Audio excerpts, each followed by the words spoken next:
Good morning students, myself Sachin Rana, PhD Mathematics and this video is brought to you by MD Senior Secondary School Kalayat.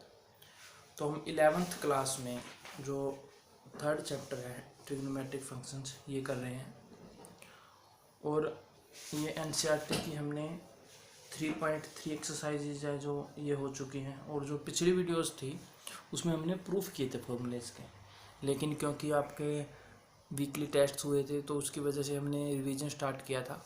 ठीक है, तो time हो चुका है काफ़ी, तो पहले तो मैं सजेस्ट करूँगा कि आप जो प्रीवियस वीडियोज़ हैं वो ज़रूर देखें।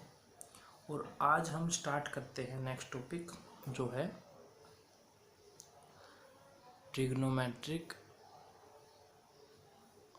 इक्वेशंस।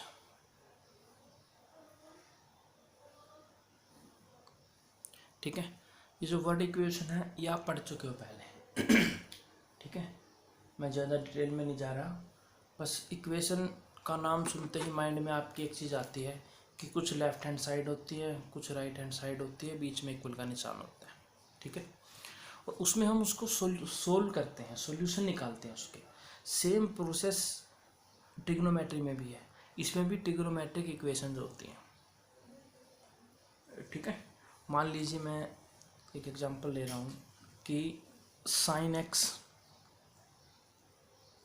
लेट जो साइन एक्स है वो मान लीजिए वाई है। साइन एक्स क्या है? वाई है। अब ऑब्वियस है जो ये एक्स है ये आपको पता है, ये तो एंगल होगा और ये इसकी वैल्यू होगी। तो जो ये कंप्लीट एक इक्वेशन बनी, इसमें अगर हमें सॉल्यूशन निकालना है, ठीक है, तो हम किसका निकालेंगे? जैसे x की वैल्यू निकाल लेंगे हम। ठीक है, आपने पढ़ा होगा तो हम सॉल्यूशन निकालते हैं नॉर्मली, उसमें जो वेरिएबल होता है x होता है, x की वैल्यू निकालते हैं। तो इसमें भी जो हम वैल्यू निकाल लेंगे वो x की निकाल लेंगे। अब ये देखिए कि साइन के किस एंगल पे वैल्यू होगी जो y होगी। अब हम ट्रिग्नोमेट्री में पढ़ चुके हैं कि एक एंगल तो होता नहीं।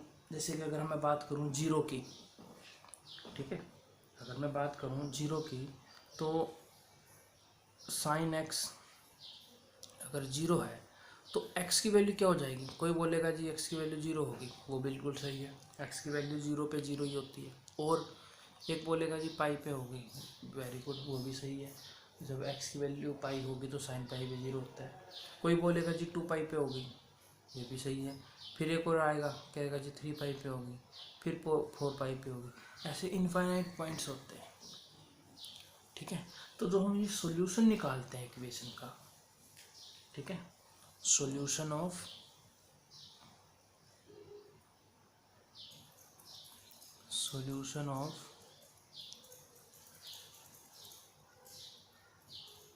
ट्रिग्नोमेट्रिक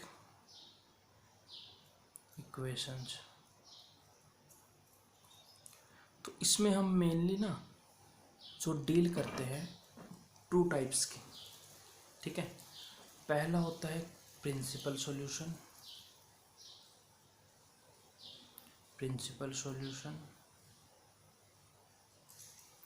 और दूसरा हम बात करते हैं जनरल सॉल्यूशन की। ठीक है, अब बात करते हैं कि ये प्रिंसिपल सॉल्यूशन का मतलब होता है। प्रिंसिपल सॉल्यूशन का मतलब होता है जो वैल्यू x की प्रिंसिपल रेंज में आएंगी, और प्रिंसिपल रेंज जो होती है वो होती है जीरो से लेके टू पाई की। तो जो प्रिंसिपल रेंज है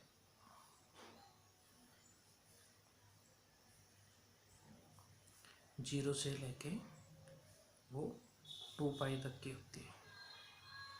तो जो ये प्रिंसिपल सॉल्यूशन हुआ, इसमें जो x होगा वो ज़ीरो से बड़ा होगा और टू पाई से छोटा होगा, मतलब जीरो और टू पाई भी इंक्लूड है इसमें। तो जो भी वैल्यूज हमारी x की जीरो से टू पाई के बीच में आ रही हैं, ठीक है, जीरो और टू पाई को इंक्लूड करके, इसका मतलब वो सारे के सारे वैल्यू हमारी प्रिंसिपल रेंज में आ रही हैं और उनको हम बोलेंगे प्रिंसिपल सॉल्यूशन। जैसे साइन एक्स अगर जीरो का प्रिंसिपल सॉल्यूशन बोल रहे हम, जीरो और पाई है। ठीक है, तो अब बात आती है कि अगर प्रिंसिपल सॉल्यूशन 0 और पाई है तो ये 2 पाई 3 पाई 4 पाई क्या है। फिर बात आती है कि जनरल सॉल्यूशन की। जनरल सॉल्यूशन में हम जैसे जनरल इक्वेशन बनाते हैं ऐसे ही एक जनरल सॉल्यूशन बना दिया, उसमें आप इंटीजर्स की वैल्यू चेंज करके कुछ भी ला सकते हैं। जैसे अगर मैं इसके जनरल सॉल्यूशन की बात करूँ, if sin x is equal to 0 then x will be n pi, x क्या होगा n पाई होगा, ठीक है। और जो n होगा वो क्या होगा, n 0 भी हो सकता है। जैसे यहाँ पे देखिए 0 भी है, 1 भी है, 2 भी है, 3 भी है, कुछ भी हो सकता है। तो n को हम लिखेंगे होल नंबर, 0 1 2 3 कुछ भी हो सकता है। ये एक जनरल सॉल्यूशन हो गया। जनरल सॉल्यूशन वो होता है जिसमें आप वैल्यू रख के जितने भी सॉल्यूशन है उन सब की एक कैटेगरी बता सकते हैं कि वो कैसे आएंगे। जैसे मैं 4 पुट करूँ 4 पाई आ गया, वो भी सॉल्यूशन है। 5 पुट करूँ 5 पाई आ गया, वो भी सॉल्यूशन है, ठीक है। लेकिन प्रिंसिपल सॉल्यूशन होता है जिसमें सिर्फ 0 से लेके 2 पाई के बीच में जोड़ता है, ठीक है। अब हम ज़रा एक क्वेश्चन कर लेते हैं, थोड़ा सा प्रॉब्लम हमारी सोल्व हो जाएगी, जो भी डाउट है हमारा। एक क्वेश्चन हम निकालते हैं कि find the principal and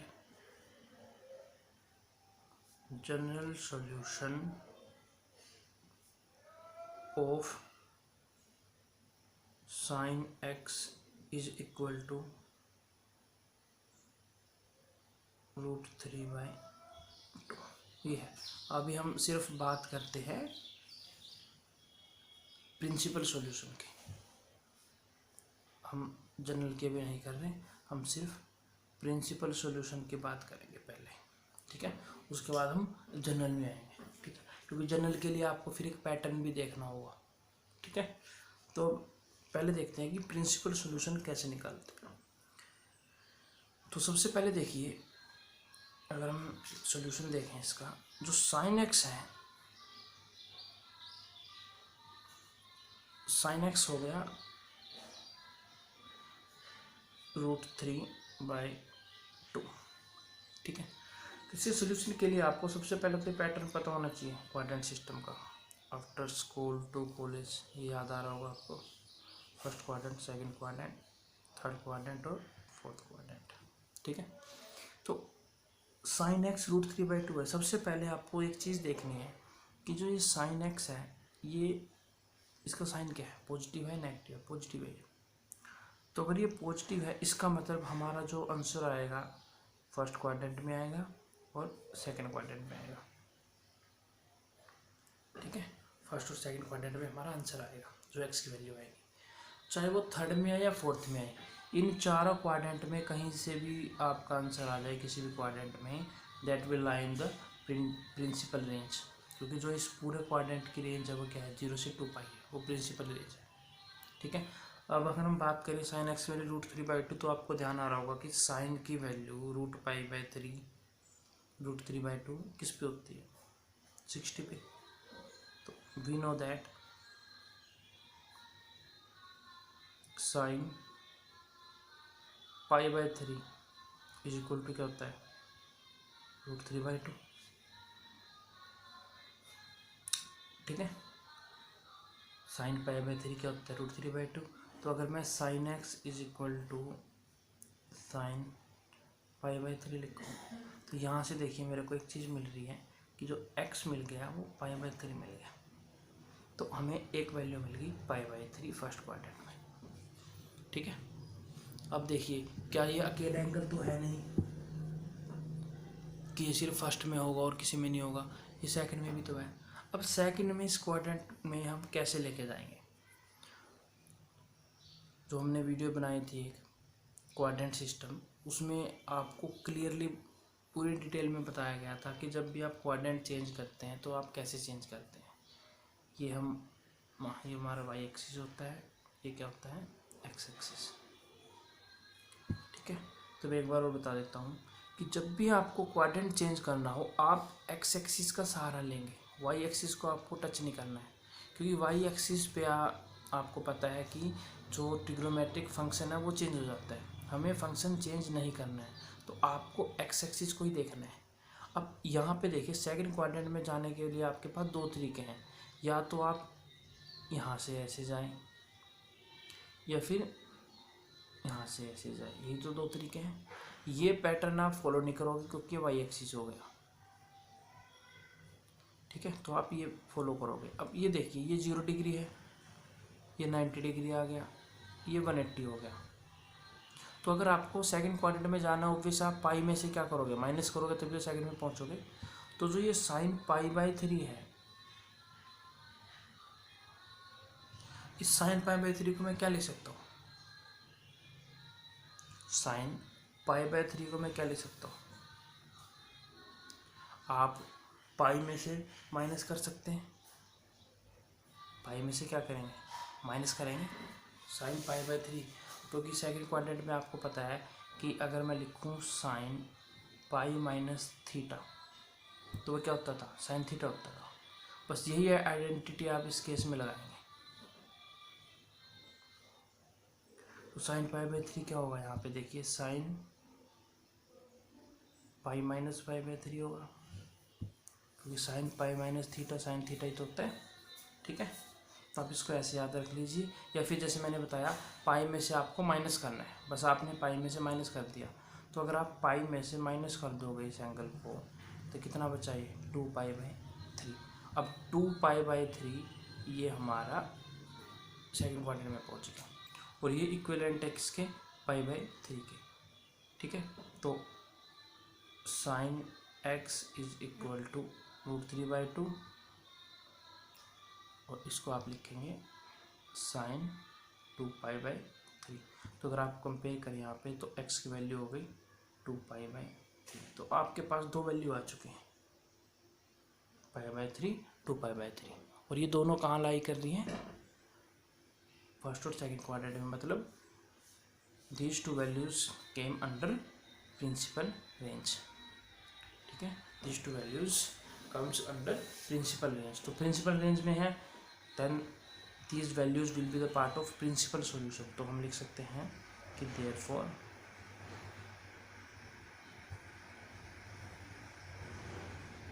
principal solution are कौन कौन से होंगे, x is equal to π/3 and x is equal to 2π/3, ठीक है। आई होप आपको समझ में आया होगा। तो ऐसे ही आपको प्रैक्टिस करनी है इन क्वेश्चनों की। स्टार्टिंग में भी हम आपको सिर्फ प्रिंसिपल सॉल्यूशन बता रहे हैं कैसे निकालते हैं, उसके बाद हम प्रोसीड करेंगे नेक्स्ट जनरल सॉल्यूशन पे, ठीक है। तो आई होप समझ में आ गया होगा आपको। तो मिलते हैं हम नेक्स्ट वीडियो में जहाँ पे हम जनरल सॉल्यूशन की बात करेंगे, ठीक है। Thank you very much.